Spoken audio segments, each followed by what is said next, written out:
I like this one. We're finding the voltage at that point. Assuming that like this is all lined up, right? That's 0.91 meters.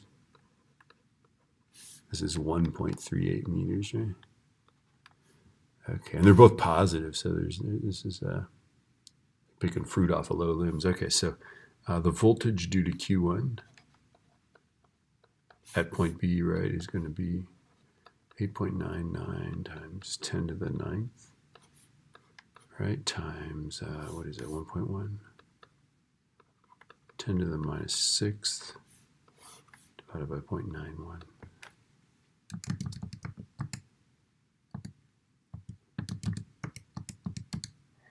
All right, divided by 0.91. Wink. 10,000. That's positive 10,867 volts. Right? And then the voltage due to Q2 is equal to 8.99 times 10 to the 9th times, what is it, 2.1 times 10 to the minus 6th. And then it is 1.38 from there, right?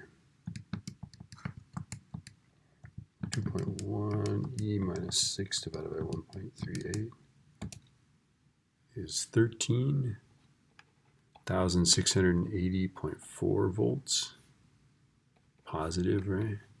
And then we can just add it up, right? We're going to add the voltage due to this one to the voltage due to that one. So just add those two numbers together. So the 10,000 number plus the 13,000 number.